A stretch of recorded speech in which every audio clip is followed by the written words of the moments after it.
Welcome to episode 353 of the DFO Rundown podcast presented by Bet365. Download the app today and use the promo code NATION, N-A-T-I-O-N, to get in on a huge range of markets. Whatever the moment, it's never ordinary at Bet365. I'm Jason Gregor alongside Frank Seravalli. We should mention that we're actually taping this on Wednesday. So in case something crazy happens late Wednesday night, that's why we're not talking about it. Frank, today in the pod, we're going to talk about kind of who we look at as maybe the top 8 teams as the best chance today. Now, lots can change before the trade deadline, but today, the top 8. And if you look just at the NHL standings amongst the league, if we went through the Washington, Winnipeg, Vegas, Toronto, Edmonton, Carolina, Minnie, Dallas, Florida, New Jersey, Colorado. They're the top 11 teams.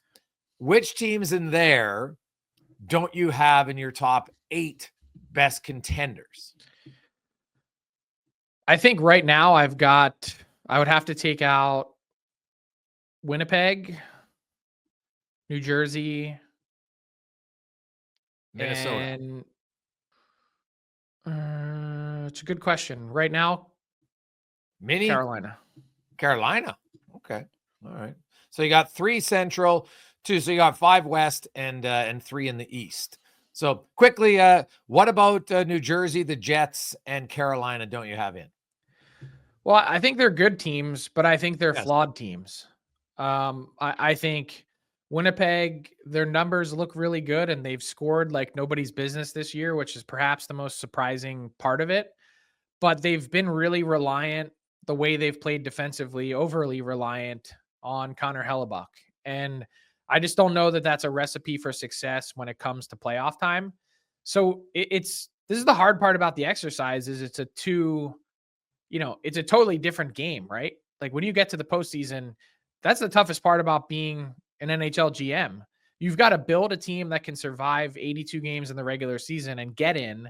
And then you've got to have a different type of team that can find success in the playoffs because those two things don't equal each other.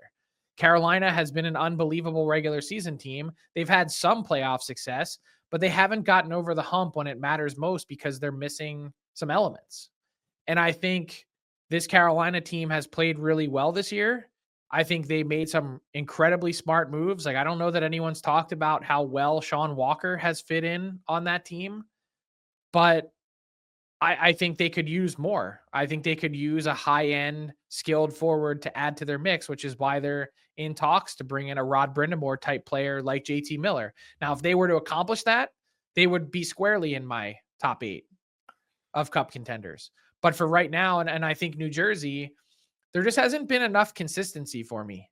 They've got some vets that have really improved the way that team plays defense. But look at the run that they've been on of late. We're talking 15 games here where it has not looked pretty. And I think they've been immune to a lot of criticism because of the standings and the way that they're shaded with the extra games that they played. They looked like they were in a better position in the standings than they really were. So, that's why I remind everyone, continue to sort by points percentage. Like if you sort by points percentage, the New Jersey Devils are still in 3rd in the Metro, but they're way behind and not really all that far apart from some of the teams they're 2 wins away from the Columbus Blue Jackets. Really? Yeah. That's the math. It's interesting when you look at those 3 teams, Winnipeg, second line center, New Jersey offense, and definitely Carolina second line center. And I think they need like a depth scoring boost in New Jersey. Whether it's like fixing your third line center spot because Eric Halla hasn't done it. I think they like the chemistry that Andre Palat has had playing up the lineup, but I think at this point in his career, he's just not producing at a level to play with those top end guys. Yeah. So I think it is interesting. You're bang on about the games played because New Jersey like 11th in points percentage if you look at it, and they've played more games pretty much all season long than other teams. So let's then look at the 8, and we won't rank them in any order because 1 to 8 can be very different. Obviously, some of these teams are going to have to face each other. Some, I guess, the odd one in the first round of the playoffs potentially, especially if you're a 2-3 in that Central Division. in Minnesota, Dallas, and Colorado. Two of them, if you're the 2-3, you're going to face each other. And the Jets aren't easy, but I do agree. It was funny. I was looking at stats, and they had saves above expected was, Anaheim had the most, and then the next two highest were Winnipeg and Washington. And obviously Hellebuck's played great and Thompson's played great in Washington. But I think to your point that if you go up against good teams, which is what the playoffs are, and then usually more of the good teams have better scorers, if you're continually giving up that many quality chances and forcing your goalie to have to make those saves, it's not going to end well. And that's, I think, a concern for both Winnipeg and I think even Washington to an extent, right? Like Logan Thompson leads the league in saves above expected by a somewhat sizable margin. Yeah. And so great for him, puts him in the Vezina Trophy conversation. Should have been on Team Canada, by the way. Yeah. But is that a concern for Washington? Like I look at Washington and I don't think they can have Sandin on their top pair defense if they want to go deep in the playoffs. He's got to play down the line. They need to upgrade their first pair left defense, which is easier said than done. But let's start at Washington. That to me is an area that I see they're going to have to improve. It's funny. I look at their team and excuse me, I've been coughing all show. I'm dealing with a flu bug here and it's been ugly. But when I look at Washington, I still think they need a third line center. Yes. They tried to address it earlier this season. They brought in Lars Eller from Pittsburgh, and he's a fourth line center at this point. He can't be manning your third line. So I get what you're saying about defense, but I don't know. I'm looking at this group saying, can they, it seems like Sandin has been a fit with Karlsson. Karlsson's had a great year. I think the strength of their pairs, I think their third pair at times on any given night could be as good as their first. That I'm not overly concerned about Sandin and his play. I'm really not. Yeah, I don't know. I watched him. I don't love it. I'll say this, though, about the Capitals. I think, Frank, they might get an internal boost once Boston. I think Ryan Leonard could be a third. Now, he's not a center, but I think I wouldn't be surprised if he comes in, Frank, late season signing, right, like NCAA players. And so now I know he's a young guy, but that doesn't address the third line center. But I think Ryan Leonard could be a big boost to them. Speed, he's got some skill, right? You're not going to ask him to play in your top six right away, but I think he can help there. I think the Caps, to me, when I look, and I think they got the best record in the NHL.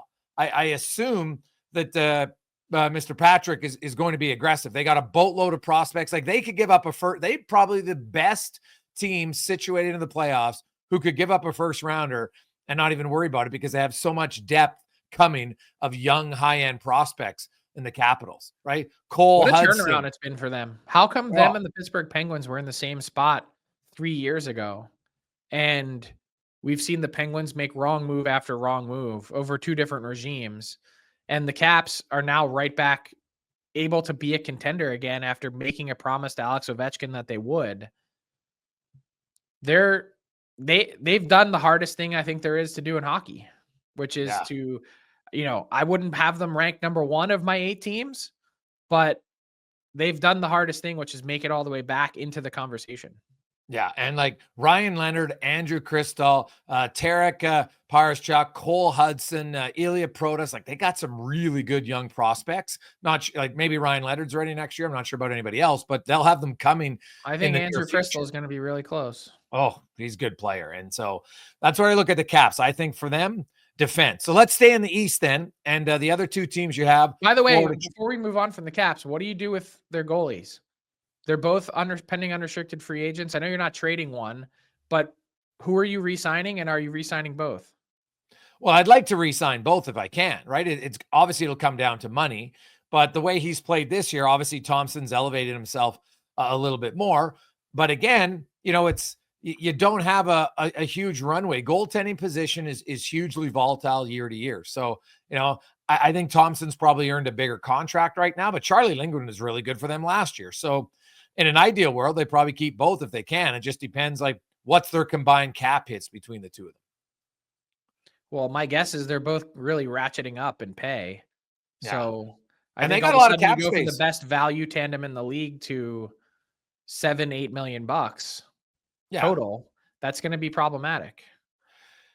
It is, but the advantage they have now, Backstrom's LTIR space comes off this year, as does TJ Oshie, right? Like that's so next year it will be more of a cap crunch for sure for them. And where are they going to go? It's a valid question, but I would think, Frank, if they're going to pick one, they might lean Thompson. But they're going to have to pay Jacob Chikrin though too. Yeah, can't pay everybody. I don't think. I think they've had preliminary discussions. I don't think there's been much going there. And you look at the season Chikrin's having, like I don't think it's out of the realm of possibility that Jacob Chikrin scores 25 on the blue line this year. Possibly. So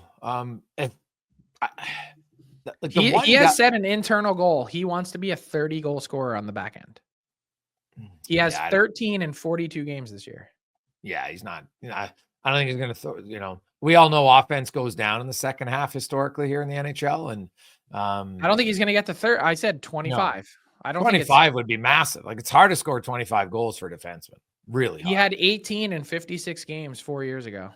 Yeah, so if he does, what do you pay him? I mean, he's probably in line for. Not quite doubling his pay, but close to it. That'll be fascinating to see what they do there. But for now, for the deadline, to me, it's a defenseman that they would like to upgrade if they can. Because this is the year, Frank, you got all that LTR cap space. You might as well use it. So let's move over to Florida. You look at the Panthers.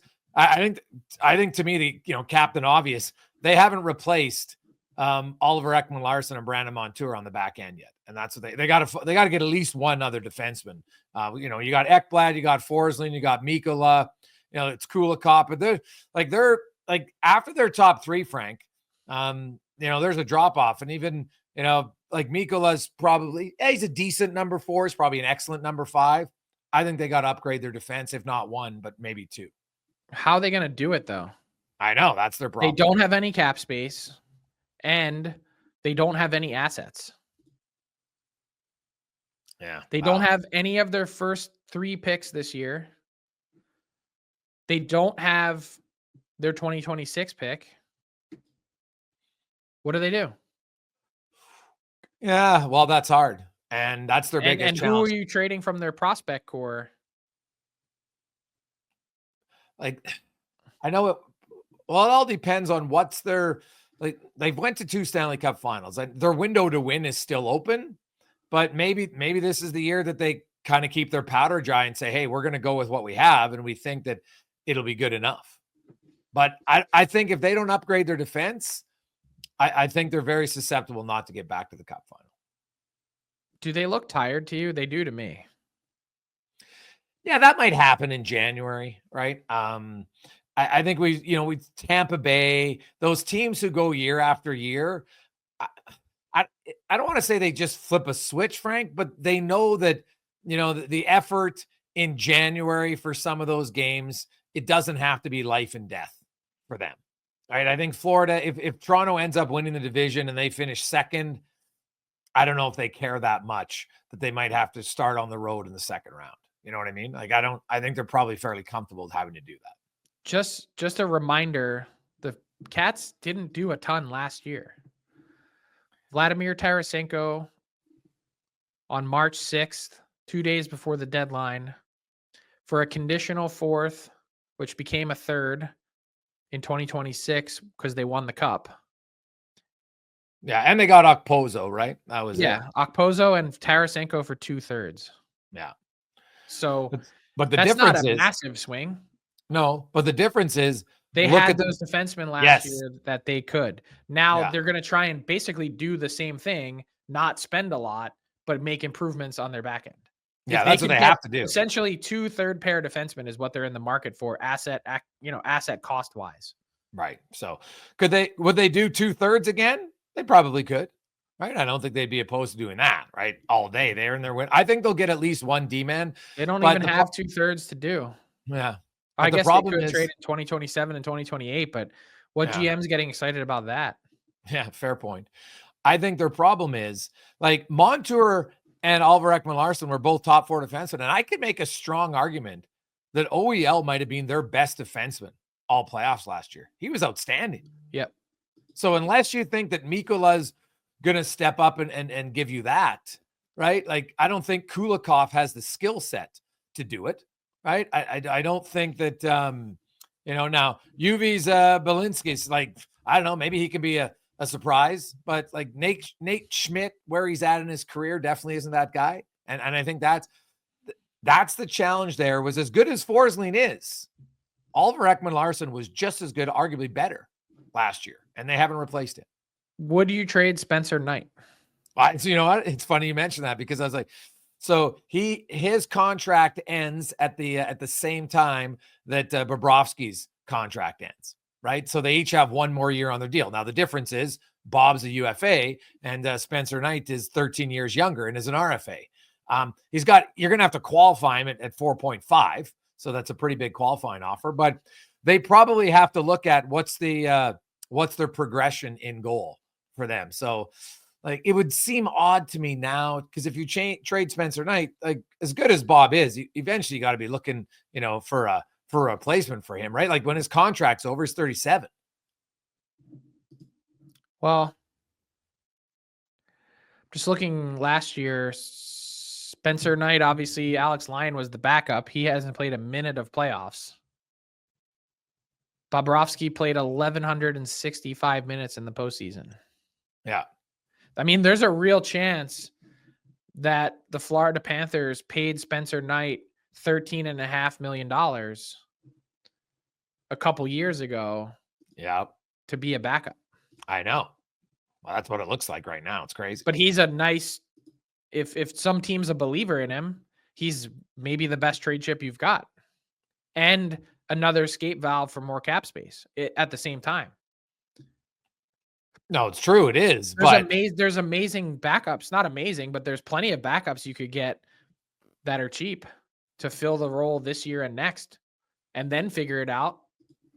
I'm just thinking outside the box. Like, No. I thought about Knight. He's through his process. He would be your best tradable asset at this point. I'm just not sure when you look at like Bill Zito's plan. Like, I think, Spencer Knight. Then you've also got to be willing to say goodbye to Sergei Bobrovsky, or else you're just like, his contract is up, you're out. Or you pay him $3 million to be Marc-Andre Fleury and be your backup veteran, right? You're just not going to pay him close to huge money. Yeah, I just don't think that's how Sergei Bobrovsky operates. Okay. You're thinking he's like, if I'm here, I'm going to be the starter. I'm the guy. Okay. I've seen Sergei Bobrovsky be the backup. He didn't love it. Yeah. But he wasn't a 38-year-old backup. You know what I mean? So just saying, it's an interesting thought process. Oh yeah. If I'm then, I think if they believe in Spencer Knight that much, and if they feel like, because he's only going to be 24 when his contract ends, which is still uber young for goalies, when you think that lots of goalies don't find their stride until they're 25. But someone else might view him as their future franchise goalie. Yeah, it's fair. So that leaves us now with the other team, the Toronto Maple Leafs. And, the Maple Leafs, they've been pretty much atop their division all season long. They had Matthews not going. Now he's on a bit of a run. Tavares goes down, and the other guys have stepped up, mainly Nylander, Marner, and Matthews. So that they really haven't had all four of their big guys together at any time, and it really hasn't impacted them. They've had solid goaltending, regardless of whether it's Wall or it's Stolarz. They've never really had both healthy for an extended period of time. So but maybe that's why you have both of them. So if I look at Toronto, do you see an obvious need to upgrade? Oh yeah. Third line center. Very clear need. And the guy should be Yanni Gourde. I think he's an ideal stylistic fit. Someone that's, to use Brad Treliving's words, responsible at both ends of the ice. And he competes, he works. I do have question marks about how much Gourde has slowed down. But I think if you're the Leafs, you're looking for 10 great weeks, not 10 years. And that has to be the thought process. I think a very late first round pick or a higher end second round pick is probably more than enough to get it done. And that's, get out in front of it. Get the guy that you think is the best fit for you. I'm not saying it is Gord. That's how I view the market, as that guy being Gord. And I agree with you wholeheartedly on it. I would argue they might even need another third line winger. I think they need both. I think in an ideal world, the term that I used in my Eastern Conference trade deadline objectives was to reinvent the third line. Yeah, because their top six with McCann and Nyes to go with the big four, that's solid. You know what? Matthew Nyes is really emerging as a hell of a player for them. What if you could get Gord and Brandon Tanev in a package and reunite the brothers? It's an interesting thought process, right? Like, because then your third line would be Tanev, Domi, and Gord. I like that. It's got some speed. It's got some bite. It's got some ability to score, chip in every now and again, and it's kind of a perfect playoff line. It could be a real pain in the ass. And when you get multiple guys in a deal, for your ass, it's improving your chances. Like, obviously Toronto, I think like a lot of teams now, Frank, you don't want to give up everything for just pure rentals. If you can get guys for, 2 years, it just adds to it. You mentioned Tanev. Well, that makes it intriguing. Hey, would he re-sign to come with his brother? I don't think he's getting close to 3.5 again, right? Yanni Gord isn't going to get 5.16, but I think Tanev's a guy who you could probably, be interested in re-signing. And so at least then, if you give up assets, like, you look at Edmonton gave up a first for Henrique and Carrick, and then Henrique signed a 2-year extension for them. You'll do that all day long for a team that's in your window to win. You're like, hey, I get 3 years from a guy and 1 playoff run from another guy. We'll do that. And I think, Toronto, that would make it much more appealing for them. Yeah, but can they make the money work? That's the tougher part of the equation. Yeah, that's always the hard part, right? Like there would probably be a third team broker for sure. Right, I would think. And then I wonder if you're Toronto, like, do you think Robertson has Seattle, Robertson's a guy that you move out. Everybody knows he's asked for trade before. If you're going to bring in some guys, it would seem like, I'm not sure he has massive value, but just you throw him in as a piece, right? He's only 23, right? Like, I would say that Robertson has more value to an organization than a second or a third round pick at this point. I'm highly skeptical of that, but I think he's an easy piece to throw in that maybe entices them. Yeah, because I just think about the guys that they've picked up off the scrap heap. Tolvanen, Kakko, Robertson. I mean, it's worth a flyer. I'm just go into it eyes wide open with proper expectation. And then what do you make? Like, is Pacioretty, like, do you feel he can help them, or is he a guy, if he comes back, he's a fourth line guy for your team? I think he can help. He's been super physical this year, which I think that team needs an element of. And I think he's been the perfect, like, had he been able to stay healthy to this point in this season, he's given you what you want from someone that's making $873,000. I think he has a high-end ability to raise his game in a way that few, like, high skill plays in tight, the way that few others can on that team at that price tag. So I think it makes sense for sure. And then the other kind of wild card for the Leafs is he hasn't played all year, and I haven't checked Frank on an update, but I think they really like Calle Yarncroc. I just have no idea if he's going to be able to play this year. Yeah, I don't know much about that situation. Yeah, so that's another potential wild card for them. That but so is Yanni Hakanpää. Yeah, that's more on the defense. Like, yeah, I don't know. Like, do you think they have to upgrade their defense, or do you like it enough? I think it's the best that it's been in years, and I really like having someone like a Phil Myers there as a seventh guy. I think he's been totally capable when he's been asked to play. I mean, I think in a perfect world, you're finding a way to upgrade one of those guys. Like, if you could change out your sixth guy and potentially bump everyone down a notch, like Connor Timmins, for instance. Yes. I think that would be the place to do it, but I think it's a nice to have, not a need to have, if that makes any sense. No, that totally makes sense. That's exactly what I was going to say on Toronto. If you could get a number 6, great. But I think upgrading their third line has to be their priority, number 1 and number 2. I think they need a center and a winger. Right? I think if Pacioretty, you talk about his physicality, if he's on your fourth line, Frank, with his skill, because you know what, I don't think you lose that skill. You might lose that speed, but Max Pacioretty, if all of a sudden gets a key scoring chance, I could see him scoring a big goal for you in a playoff run, right? Playing limited minutes on your fourth line. Totally agree. So now let's move over to the West Conference, and let's start in the Central. The Dallas Stars, who, do you have an update like Seguin? They're expecting him back. He should be back before the playoffs, correct? I don't think so. No. I think the plan is they're going to use that LTIR space. Okay. But he'll be ready for the playoffs? Potentially. Okay. And I don't think even at the beginning of the playoffs. At least that's what I was told. Because originally, they struggled. It really helps that Jason Robertson's found his game. Him and Wyatt Johnson both are now playing kind of like how they expected them to be. They've got pretty good. If you get Tyler Seguin and that bunk Sam Steele down into your fourth line, but if you're able to use that $9.5 million and go out and spend it, it's a total game changer.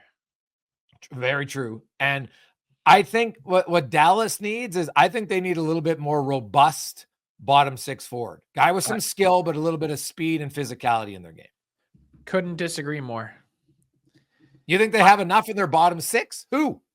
I don't think they have enough on their defense. I think having Ilya Lyubushkin and Nils Lundqvist as your second and third pair defensemen is not a recipe for success. Oh yeah, no, I wasn't. I was just talking forwards first. I agree. But we're talking about top need. So you're saying right defense, top need. That's what I would go after. Yeah. I think Lyubushkin has some. He's their ready-made replacement for Yanni Hakanpää from a few years ago. That's what he is, and he's been fine. But they've had a stretch of time this year where Matt Dumba was playing some real minutes on that defense core, and they had Miro Heiskanen on the left side, and it hasn't looked pretty. I have real question marks about Dallas this year. I think it's been lost on a lot of people how much hockey this team has played, multiple runs to the West Final. It's not all that different than going to the Cup Final. You got 2 fewer weeks. That's it. You've played a lot of hockey the last few years, last 4 or 5 years for a lot of pieces on this core that maybe they've just been in a malaise at times this year, but they have not been as consistent as some of the other teams that are around them in the standings. No, 100%. And I think what Dallas has to learn is what they didn't last year, Frank. They had no belief in Nils Lundqvist. They basically played 5 defensemen in the playoffs, and I think that cost them in that series against Edmonton. I just think they got worn down. So how could they possibly go into the playoffs this year with him as their third pair guy? Yeah, you already know it doesn't work. Well, don't you think that Dumba plays ahead of him? Well, he's not right now. I think Matt Dumba gives up a grand slam home run every game or every other game. I mean, that's what the math would say. I don't think he's a helpful piece for that team. I don't. Fair point. So a second pair right D, which is arguably the hardest position to find. There's just not many of them available around the league, right? Like Edmonton went out and got John Klingberg, and they're going to go a 5-week run to see if he can fill that void. And he talked pretty openly about, he feels like he just couldn't defend the last 2 years because he couldn't turn and couldn't be aggressive and gave up too much space, and had a really good description of it. But so that's what Edmonton's done. But if Klingberg doesn't look good in 5 weeks, they're in the exact same boat as Dallas, right? They want. What about Brendan Smith? I mean, he's on their left side, but he can't stay healthy. And when he's in, he doesn't play. He plays 13 minutes a night. Like, this isn't someone that they believe. Like, I think their defense needs 2 to 3 pieces to really be in that. Like, that's what's keeping them out of the true Stanley Cup conversation for me. It was hard for me to cross them off, and I flirted with crossing off Dallas instead of Winnipeg, but I gave Dallas the benefit of the doubt because of the success that they've had in the postseason and the LTIR space that Jim Nill can go out and use. But I would have Dallas at the very tail end of our 8 teams that are in the mix. They're teetering on being out. Now, Colorado is the major wild card because of Landeskog. And if they know by the deadline they can't use him, well, now they got a boatload of money to use, right? And if he does try it, which who knows, like he hasn't played in 2 years, I have no idea what anybody can truly expect from him. It'd be a wonderful story, don't get me wrong, to see what he could do. But I look at Colorado and they've upgraded their goaltending for sure, right? There's no question about it. So they don't need to worry about that. When their forward group is healthy now, right? If you get Nichushkin in, you got Rantanen, obviously McKinnon, Ross Colton, Lehkonen, if Drouin and Nichushkin are healthy, I don't mind it. I think they would like to upgrade a third line center, probably in an ideal world. Yeah. So that would be the one thing for me. And Jonathan I still Taves. Yeah, well, yeah. Who knows what you heard Kevin Cheveldayoff today. He in the Winnipeg Free Press said that he would hope that the Jets are at the top of the list. Yeah, I saw that. Yeah, that would make sense. But here's how I would handle the Landeskog situation. I wouldn't plan on him coming back. If he does, it's a bonus. But I would go out and spend it.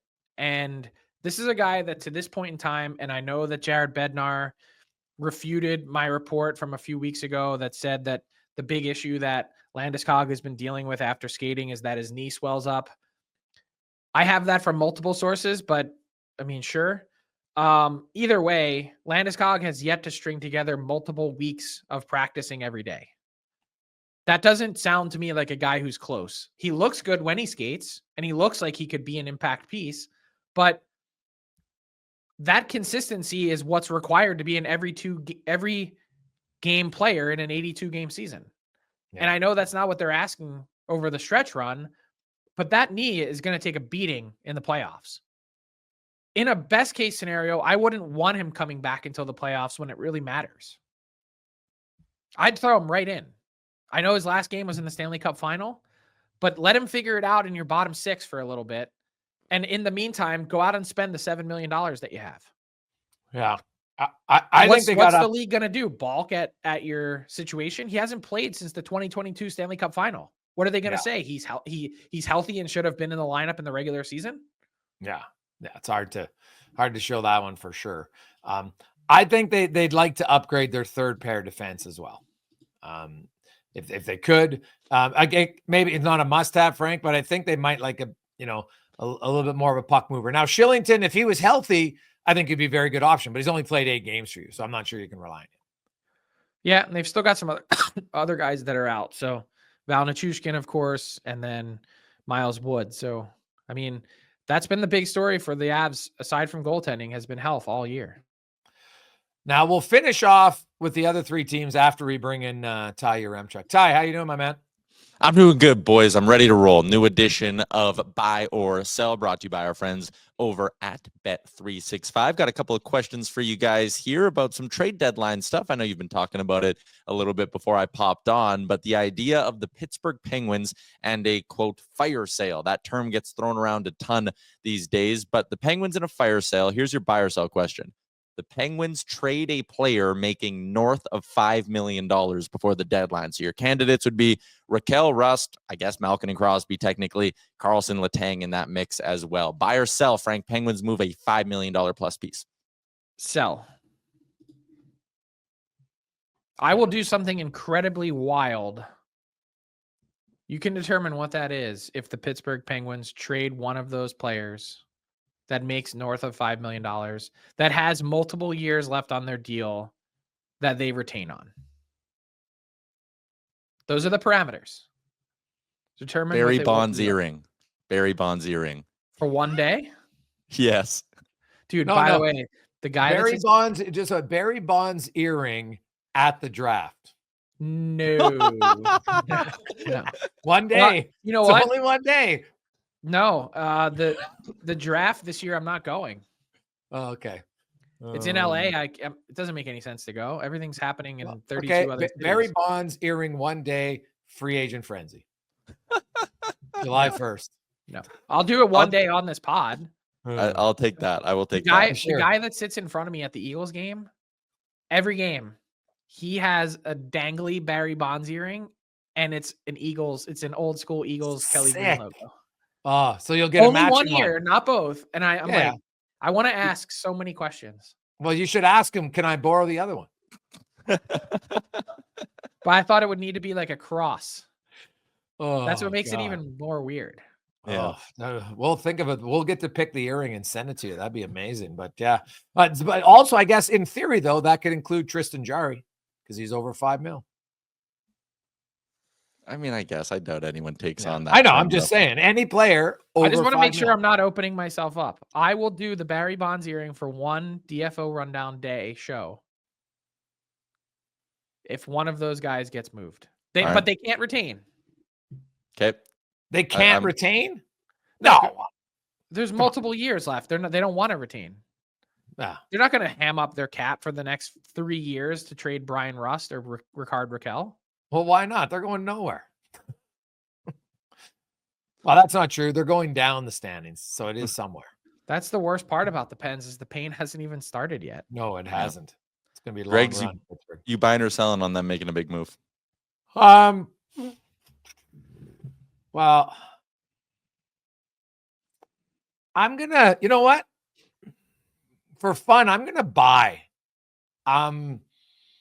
I think they have balked at trying to do it, and now reality is set in. And I think they're going to go. And if they have to eat for 3 years at 40%, they'll do it because they got to get some assets. Fair. Sorry, who are we talking about? They're still Penguins. on the Penguins there. Greg's was just giving his answer. On Carlson? No, any of the guys.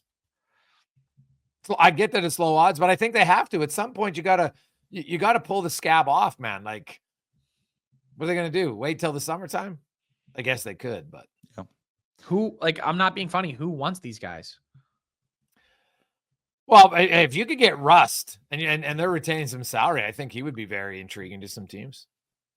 Right, but then if you're the Penguins, like Carlson, they're trying to reboot this thing. Yeah, Not just trading him brings But you are further you? away. yeah. I guess you know what? Maybe I'm too sane. I think they're going to finally the writing's on the wall. Like, and I said that at the start of the year, so I'm not suddenly just piling on. I said at the start of the year, the best thing for the organization then and now was still to move Crosby. It'll get you the most assets, and that would be the best thing for him and everybody. I don't think it'll happen, but that's what they should do. All right. Question number 2. Similar thing, but I'm going out west. Buy or sell. The Nashville Predators move a player making north of $4 million. I moved the line to 4, so it includes Ryan O'Reilly. But that would it be O'Reilly, Marchessault, Stamkos, and then the defense would be Shea or Yossi. I guess Forsberg in the mix as well. But do you think they move a piece making north of 4? Buy or sell, Greg's?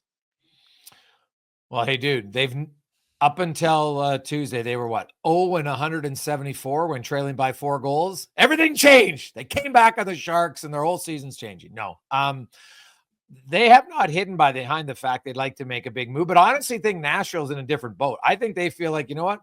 We just grossly underachieved, and we're not going to retain salary on any of those guys, and we're just going to stick through it. So I'm going to sell. Frank? I think they've got a way better chance than Pittsburgh. Like, I would take on Jonathan Marchessault right now at full boat. Yeah. I don't think he woke up and forgot how to play hockey. And I don't think $5.5 million is utterly egregious. I know that he's 34. He's got 14 goals this year. He's on track for 27. Why can't he be a 30 plus goal scorer next year for $5.5 million? 4 more years on the deal, so it'll bring him to like his age 38 season. But if you're a contender, I worry you about think that later. Like, if I'm a team that's in the mix, I'm going, where else can I get a guy with Stanley Cup pedigree that's a game breaker, that competes his ass off, that is coming from a team that has to make changes? Mm-hmm. I think the one guy that's going to get moved, and he doesn't fall in the category, but Gustav Nyquist is a UFA making $3.1 million. He scored 75 points last year. I think teams looking for a guy they think third line depth guy all day long. I think someone's going to acquire him. Yeah, that would make He sense. was not good as a trade deadline acquisition a few years ago. But wasn't he like on LTIR until like the last 2 weeks of the season or something like that? Like, it was a weird one when he got moved. It was out of Mini, right? That's not the one I'm thinking of. Okay. I'm thinking of 2019 when he went from Detroit to the Sharks. Ah, I guess he was fine. Yeah, he was okay at 11 points. Last one I got for you guys. I'm going to do kind of like the reverse of the question now. Frank, I know you had Bill Armstrong on about a week ago, but I'm going to say the Utah Hockey Club adds a player making $5 million or more ahead of the deadline. I'm going to say, even though they're not in the mix, they do some future shopping and add a piece. Buy or sell, Frank, Utah, who have a boatload of cap space and draft picks, add a future piece making $5 million or more. I'll buy. I think that they are on the prowl. I think they're looking for long-term fits. I think they've got all the necessary prerequisites to make damage, to do damage. And I think they are going to be way closer. I know this last stretch has not been favorable, but I think when they get all their defense back, that they're going to be a playoff team this year. Still believe it. This season? Yep. I don't hate it. Do you want to put an earring up for that bet? Why don't you put up an earring if you don't believe in it, Greg's? So, like, tell me who you're like. Who do you love for the 8th spot? If the Canucks trade JT Miller, tell me how they're a better team. I would still take the Blues today over Utah in the final 30-plus game. I wouldn't. I don't think they're close. And I would also take Utah over Calgary. Yeah. And they're right in the mix too. Like only 4 back of Calgary. I guess Calgary is a game in hand, but Greg's, you buying or selling on that $5 million player coming to Utah? I'm going to buy because I want to see some moves, and I'm kind of fascinated to see who it is. Right? I've been looking up and down rosters of teams, and obviously they're going to buy a guy who's got a cap hit and term, right? So I think they were one of the teams that was calling on Pettersson. Oh God, yeah, I could see them doing that. Huge. They got tons of prospects and assets to do. They got some good professional players, current NHLers that if they wanted to make a 3-for-1 type of trade, they definitely could do it. Interesting. That would be fantastic. Like we're talking big swing. I hope they the only trouble right now I read about Utah is they can't get their naming rights. See that story? Having all sorts of trouble getting the trademark for their name. Kind of weird. I mean, so did the Golden Knights, but yeah, that worked out. All right. There you go, boys. Those are your 3 questions. And that's a wrap on this week's edition of Buy or Sell, brought to you by Bet365. The interesting thing about the Golden Knights, does anybody call them the Golden Knights? Most people just call them Vegas. It's funny, right? Like that moniker isn't used very often, right? It still cracks me up when people write Las Vegas. They're not Las Vegas. They're just Vegas. Just Vegas. Let's continue on, Frank. The Minnesota. So you have Mini ahead of Winnipeg. I would have Winnipeg ahead of Mini. If I'm looking at out of the top 8. I like Mini. I think Winnipeg overall has more depth. So tell me what it is you like better about Mini, and then conversely, what they should add. Well, they need help down the middle, right? It's a story, it feels like as old as time in Mini. And I just think they're in an exciting spot because they can make a pitch on a guy who potentially is a pending UFA that they can re-sign when they've got all their cap space in the summer. So they've got those 2 contracts coming off the books. I think with where that team is trending, I think they've got a fantastic coach. I like when, like, you got to remember, like, Kaprizov hasn't been healthy and is slated to come back later this week. So they've been without a Hart Trophy candidate for a month now. They've looked and felt a little bit off the radar because they haven't had the same juice. So I like where the Wild are at, and I like where they're heading. And I'm really bullish on the future of their blue line. Like, you've seen some of the plays that David Jiricek has made the last, little bit here. It's been eye-opening. Well, for them to get through all their injuries, like that at one stretch, they had 3 of their top 4 defensemen and their best forward out of the lineup. So they're a spunky team. What I really like about Minnesota is I really love their third line come playoff time. I was going to say, I think their roster is uniquely suited to compete when it matters most. It's just a little heavier than some other teams. And that's not to take away, like, Adam Lowry plays that style game, but Utah needs Winnipeg needs a second line center. Like, Adam Lowry, is admirable of a job as he's done in that spot. The real expertise or the real, star power of the Jets is when you can go Scheifele 1, someone in that 2 hole and Adam Lowry at 3. That's when you're boasting. Yeah. My concern about the Wild come playoff time, because now it's good teams against good teams. And hey, Kaprizov's an elite player, no question about it. I don't think they have the offensive depth after him that matches the other teams in the West. Edmonton, Vegas, Colorado, even and Winnipeg for sure has more offensive depth. I know Winnipeg gives up more chances, no question. But that's my concern would be, can Minnesota add more? Because even when Kaprizov was healthy, there was a massive gap between him and everybody else on that team, right? And that's, I think, what they need. Obviously strength down the middle is something you'd love. Like, and Bill Guerin, I'll say this about Bill Guerin and the Wild. I don't count him out on any move, Frank. There's not many GMs since he's taken over that have shown a willingness to make moves. And he's made some unreal moves that have really helped his team. If you look at the acquisitions, obviously Brock Faber, Jake Middleton, and they didn't give up. Like, obviously Kevin Vale's a good player, but Faber, that's worked out really well. I know it's a little bit lucky. Guy wanted to come home, didn't want to be in LA, sure. But Guerin's shown that he's not afraid to make some moves here. And he's got all that cap space coming up next year. I know Brock Faber's contract kicks in, but I won't be surprised. He's always been aggressive. And like, I wouldn't be shocked, Frank, if he takes a swing here at someone on with term and money at the deadline. Yeah, I mean, I wouldn't be surprised either. I think they're hungry to get better and hungry to take a step. Yeah. So I'd have Winnipeg. You have Minnesota. That's fair. So let's leave it with the last 2 teams in the Pacific, Edmonton and Vegas. We'll start with the Oilers. John Klingberg, how much faith do you have that he can fill that big hole on the second pair right defense? 15% faith. 15. I just think, mobility, we're going to see how big of an issue it was for him. But I think there's another part of this conversation, the confidence that he didn't play with. He's going to have to get that back. And he's not stepping into an easy environment. He hasn't played in a couple years. And we're talking about a player who there's immense pressure to reboot your career, to earn money that you left on the table, and to step in and be the solution for a team that has authentic Stanley Cup aspirations. That's a lot for one guy to put on his shoulders. And I don't mean to put it all on him, because it's not, but that's the feeling you'd have to go into it with, is I've got to sing for my supper here. If this doesn't work, I'm out of a job and I got to start looking at my next career. Because that's where he's at.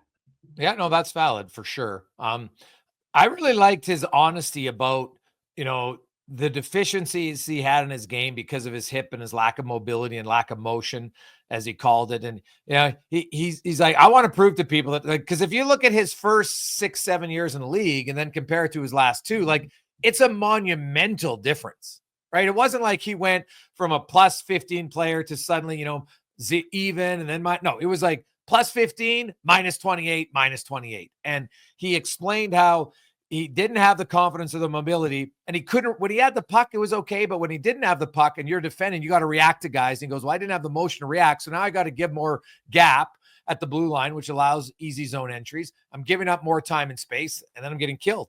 So the other thing I found fascinating was there was talk that, he's been skating now for 6 months. He could have went to camp if he wanted to and pushed it. And we've seen guys that are healthy enough to play, Frank, but they aren't, like Connor Brown, for instance, last year, right? Connor Brown took 5 months to really get his pop back. And so Klingberg didn't want to do that.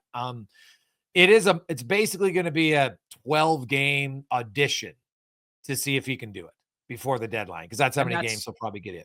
That's why he asked for the signing bonus of $350,000. He had paid out of pocket for all these trainers and doctors and help that he kind of wanted to get reimbursed and made whole for it.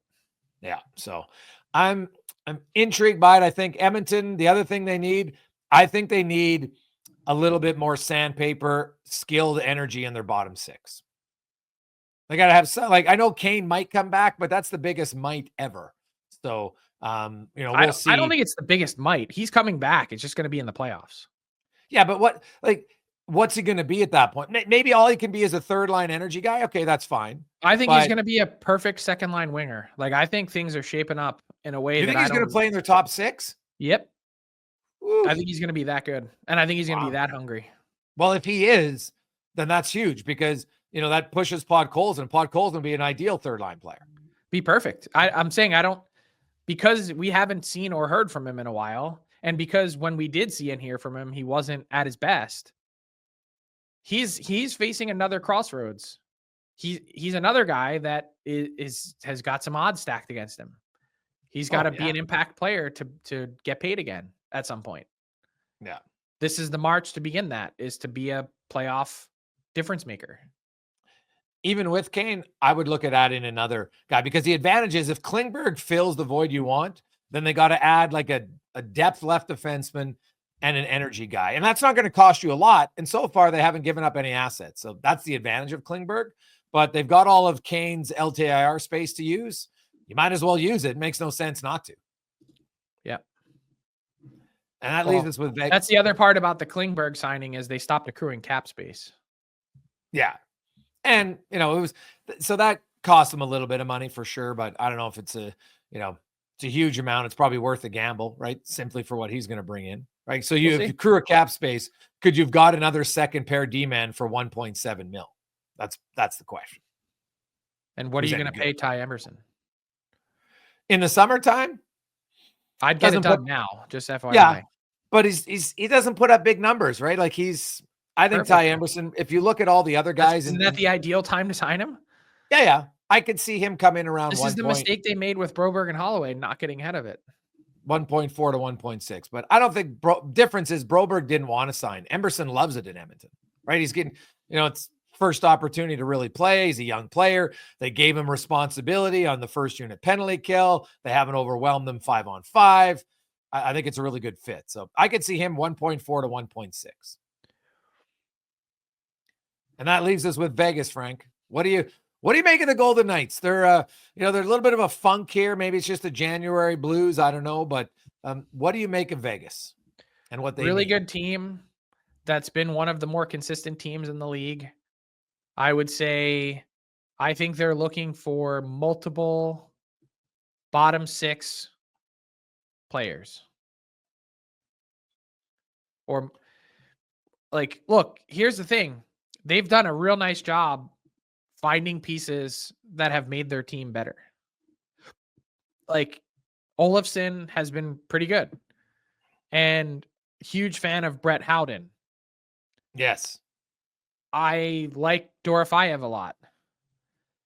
I just think they can find just that 5 to 7% on the margins increase in production without paying a ton that could pay big dividends for the Golden Knights in the playoffs. Don't need to take the big swing. You don't need to go and get Tomas Hertl and Noah Hannafin in one deadline, but just nibble around the edges. I think they don't need much more than that. What are the other obvious needs? How do you feel about their goaltending? Would you make a change? Nah, Aiden Hill, I have no problem with Hill. I don't know if you're going to get you're not going to get a better upgrade on the market. So I have no problem with it. The one area, Frank, that I won't surprise because they swing big. I think Vegas needs a top 6 guy with a little bit more scoring punch. Jack Eichel has 3 goals in his last 24 games, right? Mark Stone, you're always a little bit leery about his health. When he's played this year, he's been unreal. He's got 39 or 40 points in 32 games, I think it is. But Barbashev had that great start. An unreal trade that was. February 26, 2023, Barbashev straight up for first round pick Zach Dean. Yeah. Look how well that's turned out. That's the exact type of something that I'm talking about. Guy that they viewed could be a perfect stylistic fit that you don't have to give up an arm and a leg that can change the complexion of your team. Yeah, I think they need another scorer in their top 6. If in an ideal world, if I look at their biggest week, because I love their blue line, their top 6 might be the best top 6 in the league, or it's right up there. Okay, so then let's compromise and say multiple middle 6 forwards. How about that? Yeah. Okay. I want one who's a little bit of a finisher. I think it'd help come playoff time. You know how it is. A guy who can, score you in a series, two big goals, who's not just going to be not unexpected guy, but a guy that you feel okay, this guy come playoff time could be it. Now, is that Brock Nelson? Because all I know in Vegas, Frank, I never rule them out. They are ultra aggressive, and I think they never shy away from going for it. I think they've proven that. Yeah. So it'll be fun. It's a good exercise because you see some teams that will make the playoffs. Are they legit? They could always surprise, right? Could LA surprise a few people and win some rounds? Maybe. But LA slowly here, Frank, has they're inching closer to the wild card spot than they are the division lead. And that's what's interesting. Like Calgary's only 4 back of them suddenly. And the Canucks, and I'm not saying that they're in pressure at all, but I don't put them in a top 8, maybe not even a top 10 for me. Yeah, and the Avs are 3 points away from second place in their division. Oh, that Central race is going to be awesome. So, the race in the Pacific, Edmonton and Vegas, and then even for first in the whole West, because you get that number 1 seed in the West, Frank, that means you get that 8th, the second wild card team. And I think that could be a big benefit depending on which one, you mentioned Utah, you still think's in the mix. So there's St. Louis, Utah, Calgary, and Vancouver. Those are the 4 teams that are in the mix for that spot.